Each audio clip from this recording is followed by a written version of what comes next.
सुप्रभात बच्चों, आज हम करने जा रहे हैं आओ मिलकर बचाएं पाठ के प्रश्न उत्तर। इस पाठ की संपूर्ण व्याख्या हम पिछली वीडियोस में पढ़ चुके हैं। इस पाठ को लिखा है निर्मला पुतुल ने, जिन्होंने अपने संथाली समाज को बचाने के लिए आह्वान किया है। उन वीडियोस में हम समझ चुके हैं कि किस तरह से निर्मला पुतुल ने अपने समाज को बचाने के लिए लोगों को आह्वान किया है और बताया है कि किस तरह से हम अपने समाज को बचा सकते हैं। तो अब हम करने जा रहे हैं इसके अभ्यास के प्रश्नोत्तर। पहला प्रश्न है, माटी का रंग प्रयोग करते हुए किस बात की ओर संकेत किया गया है? इसके उत्तर में हम लिखेंगे, माटी का रंग प्रयोग करते हुए कवियत्री ने अपनी मूल पहचान को बनाए रखने की ओर संकेत किया है। इस कविता में कवियत्री ने माटी का रंग प्रयोग से स्थानीय संथाली लोक जीवन की विशेषताओं को उजागर करने का प्रयास किया है। वे चाहती हैं कि यहाँ के लोग अपनी सादगी, भोलापन, प्रकृति से जुड़ाव और जुझारूपन आदि को बचाए रखें। दूसरा प्रश्न है, भाषा में झारखंडीपन से क्या अभिप्राय है? इसके उत्तर में हम लिखेंगे, संथाली आदिवासियों की मातृभाषा संथाली होती है। संथाली एक लोकल भाषा है। वे दैनिक व्यवहार में जिस संथाली भाषा का प्रयोग करते हैं उसमें उनके राज्य झारखंड की पहचान झलकती है। यानी कि कुछ शब्द ऐसे होते हैं जो झारखंड से संबंधित होते हैं और इसलिए उन्हें झारखंडी कहा जाता है। उनकी भाषा से यह पता लग जाता है कि वे झारखंड राज्य के रहने वाले हैं। कवित्री भाषा के इस स्थानीय स्वरूप की रक्षा करने को कहती है। कवित्री चाहती है कि संथाली लोग अपनी भाषा की स्वाभाविक विशेषता को नष्ट ना करें, क्योंकि कवित्री को डर है कि जो लोग नगरों की ओर पलायन कर रहे हैं वे नगरों में जाकर ना तो वहाँ की भाषा को सीख पाते हैं और ना ही अपनी भाषा को छोड़ पाते हैं। तो दोनों की मिला जुला रूप बोलने से भाषा की खिचड़ी बन जाती है, जिससे उन्हें समझ में दिक्कत आती है। इसलिए कवित्री चाहती है कि संथाली लोग जो हैं अपनी भाषा की स्वाभाविकता को ना छोड़ें।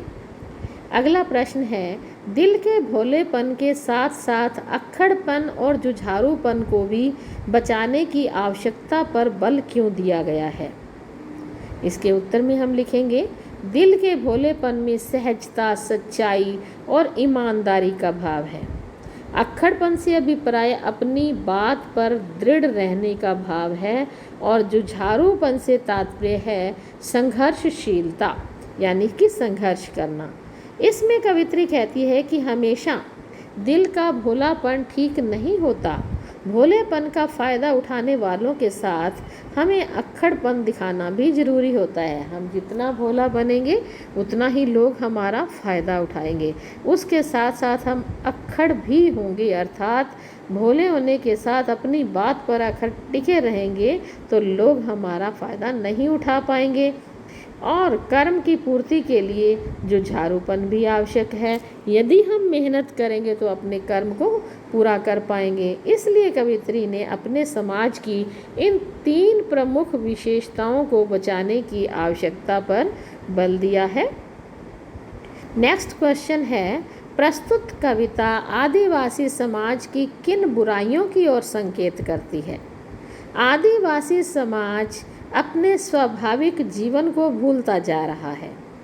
इस कविता में आदिवासी समाज की कुछ ऐसी ही बुराइयों की ओर संकेत किया गया है।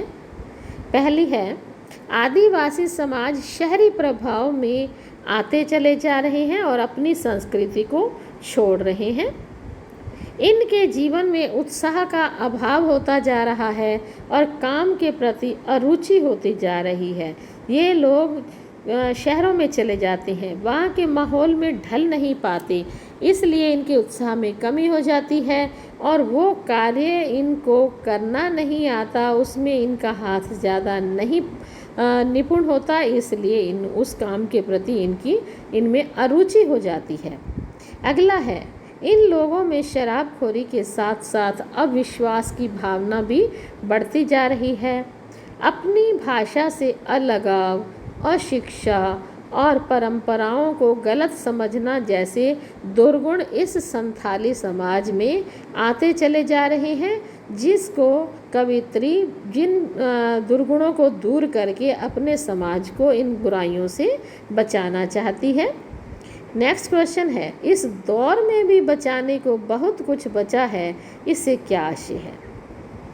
इन पंक्तियों से कवित्री का आशय यह है कि आज के इस अविश्वास भरे दौर में अभी भी आपसी विश्वास, उम्मीदें, सपने बचाए जा सकते हैं। इन सभी को सामूहिक प्रयासों से बचाया जा सकता है। किसी एक व्यक्ति का प्रयास इसमें काम नहीं करेगा। यदि हम सब लोग मिलकर प्रयास करें तो अपने विश्वास और उम्मीदों और अपने सपनों को हम बचा सकते हैं। नेक्स्ट प्रश्न है, इन पंक्तियों के काव्य सौंदर्य को उद्घाटित कीजिए। पंक्तियां हैं, ठंडी होती दिनचर्या में जीवन की गर्माहट। इन पंक्तियों के द्वारा कवित्री ने आदिवासी समाज की दिनचर्या में आई ठंडक की ओर इशारा किया है, अर्थात उनकी जो दिनचर्या है वो सुस्त पड़ गई है। कवित्री ने दिनचर्या की नीरसता को दूर करके गर्माहट अर्थात उमंग, उत्साह और क्रियाशीलता की आवश्यकता पर बल दिया है। उनकी दिनचर्या क्या थी? उनकी दिनचर्या थी कि सुबह उठकर शिकार के लिए अपने धनुष तीरों को उठाना और कुल्हाड़ियों को तेज करना और मेहनत करना, पत्थर तोड़ना, ये बहुत सारी दिनचर्याएं जो कि संथाली समाज सुबह उठकर करता था, लेकिन इनमें ठंडक आ गई है। यह काव्य पंक्तियाँ लाक्षणिक हैं, इसलिए इसमें लाक्षणिकता का प्रयोग है। इनके प्रयोग से कविता में एक प्रकार का गांधीर्य आया है। अगली पंक्तियाँ हैं, इन पंक्तियों का काव्य सौंदर्य स्पष्ट कीजिए। थोड़ा सा विश्वास, थोड़ी सी उम्मीद, थोड़े से सपने, आओ मिलकर बचाएं।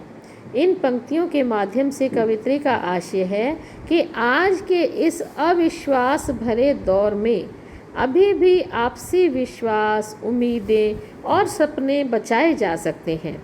इन सभी को सामूहिक प्रयासों से ही बचाया जा सकता है। थोड़ा सा, थोड़ी सी, थोड़े से, इन तीनों के प्रयोग से थोड़े से अंतर के साथ एक अर्थ के वाहक हैं, अर्थात थोड़ा थोड़ा करते इनमें तीनों के अर्थ अलग कर दिए गए हैं। इनके कारण लय का समावेश लगता है। उर्दू तत्सम और तद्भव शब्दों का मिला जुला प्रयोग हुआ है। 7वां प्रश्न है, बस्तियों को शहर की किस आबो हवा से बचाने की आवश्यकता है? कवित्री के अनुसार बस्तियों को शहर की नगनता और जड़ता से बचाने की आवश्यकता है। शहरी वातावरण में वेशभूषा, एकाकी जीवन, अलगाव, व्यस्तता आदि के साथ पर्यावरण प्रदूषण भी एक बहुत बड़ी समस्या है। यदि बस्तियां भी इस प्रभाव को ग्रहण करने लगेंगी तो बस्तियों में सांस्कृतिक और पर्यावरण प्रदूषण फैल जाएगा। इन्हीं प्रभावों से कवित्री अपनी बस्तियों को बचाना चाहती है। प्रश्न नंबर 8 है, आप अपने शहर या बस्ती की किन चीज़ों को बचाना चाहेंगे? स्पष्ट है, मैं अपनी बस्ती की स्वाभाविक विशेषताएं, हरे भरे मैदान, सामूहिक उत्सव, आपसी मेलजोल तथा सभ्यता, संस्कृति आदि को बचाने का प्रयास करूंगी। प्रश्न 9 है, आदिवासी समाज की वर्तमान स्थिति पर टिप्पणी करें। आदिवासी समाज की वर्तमान स्थिति में धीरे धीरे परिवर्तन हो रहा है। आदिवासी बहुल क्षेत्रों में शिक्षा की उपयोगिता को ध्यान में रखते हुए शिक्षा केंद्र खोले जा रहे हैं। आदिवासी समाज में बेरोजगारी की ओर भी ध्यान केंद्रित किया जा रहा है। इससे वहाँ के लोगों के आर्थिक स्तर पर सुधार आया है।